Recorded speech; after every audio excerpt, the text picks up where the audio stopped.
I do this. I'm sick. I'm sick and I'm still cooking. Why am I still cooking? Because I want soup. I don't like canned soups.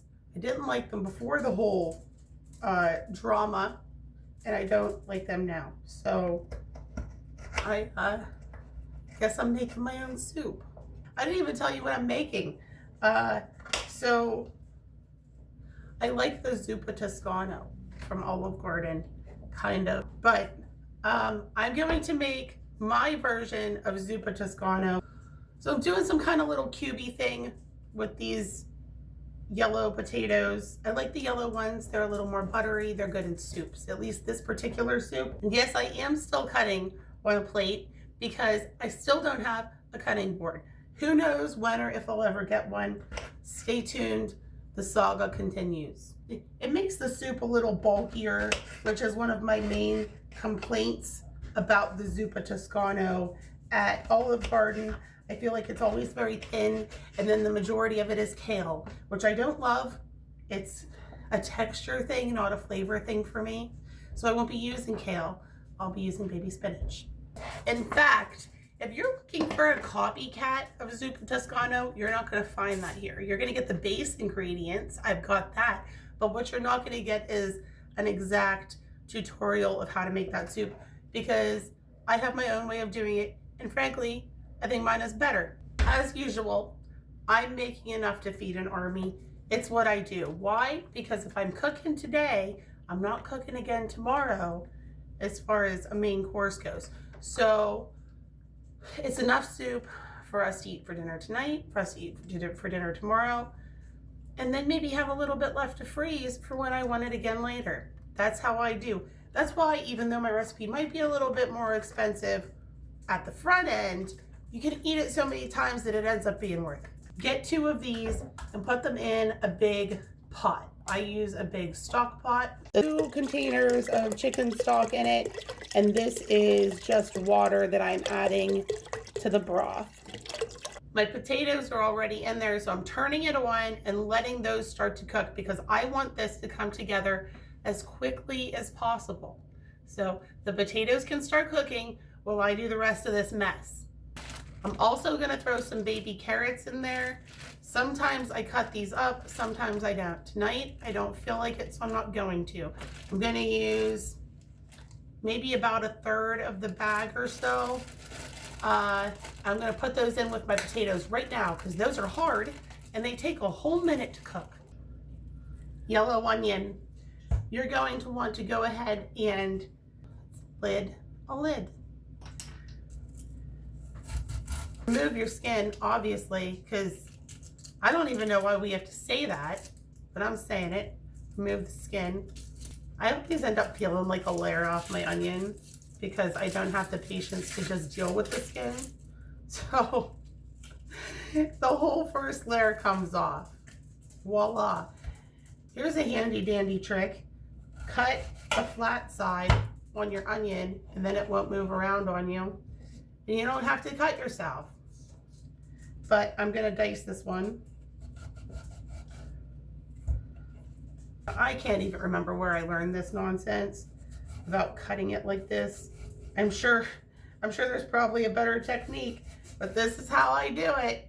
If you know a better way, by all means, do it up.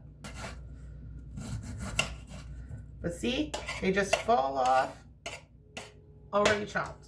Onions chopped, is it perfect? No, but it's good enough, and that's all that we really care about. I have no patience for anything tonight. Onions are cooking. I have them on like a medium-ish heat. I'll turn it down.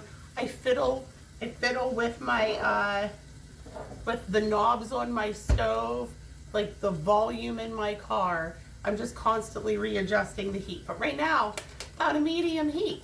I'm gonna let this cook down just a little bit, and then I'm gonna add some mushrooms to them. These are baby Bella mushrooms. You can also use white mushrooms. Those work just fine too. For the love of God, wash the dirt off them. I just do slices and then chop them in half. I don't know what you want to call that. It's something. I don't know. Am I super fast? No. Do I get things done? Most of the time. You are welcome. And I would almost even recommend leaving your mushrooms maybe a hair larger. But my husband is just learning to like mushrooms, and this is how I sneak them past him. My goal is to get him into a mushroom soup, but I fear that that may be a while. My onions are about halfway to translucent, so I'm going to go ahead and put my mushrooms in there, reduce the heat a little bit.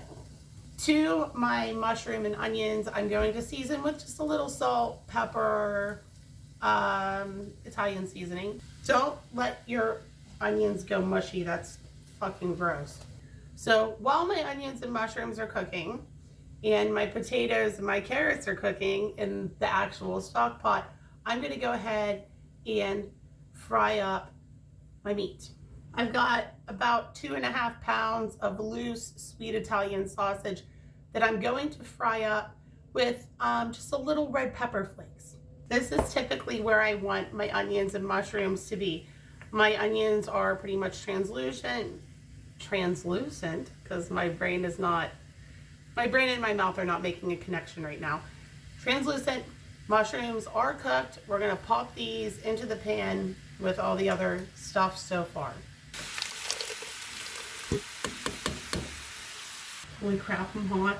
The sausage is done, so I've just been draining it in increments to make sure that I get all of the grease off of it, and then go ahead and add that to your stock pot. At this point, this is where we are with our soup, and we have to add our seasoning to it still. So I've got paprika, garlic powder, salt, crushed red pepper, and Italian seasoning.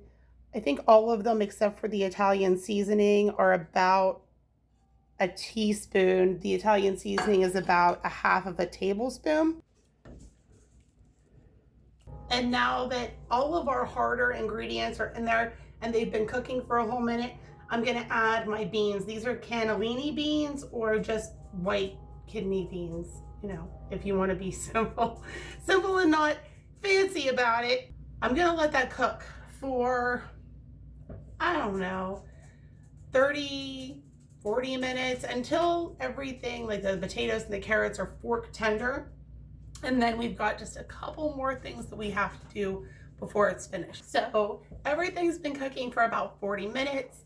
I'll show you where we're at. Here we are, our soup is just about finished. I have 2 more ingredients left to add in, but all of my carrots and potatoes are tender to the touch. So let's finish this bitch up. Add some heavy whipping cream. I'm gonna guess about 1/2 cup because this is such a massive pot, but I don't ever really know until I put it in there and kind of stir it around. Lower my heat a little there. So about 1/2 cup of that. Turn down the temperature. And the last thing I'm gonna do is just add some baby spinach to it. Here, this one probably says that it's like pre-washed or whatever, but that always makes me a little bit nervous. What with all the spinach recalls that always happen. Not today. So I'm gonna give this a rinse and stick the entire bag in my pot of soup because, you know, spinach shrivels. So I let this go for about 5 minutes after I put the spinach in, and then you're ready to go. Serve it with some crusty bread, or if you really miss, you know, the breadsticks, grab some breadsticks, make yourself some breadsticks, whatever. But I love just an Italian bread and a little bit of Parmesan sprinkled on top. It's so good, and honestly, it's heartier, and I like it a lot more than what I can get at that Italian restaurant. Give it a try. Let me know if you like it.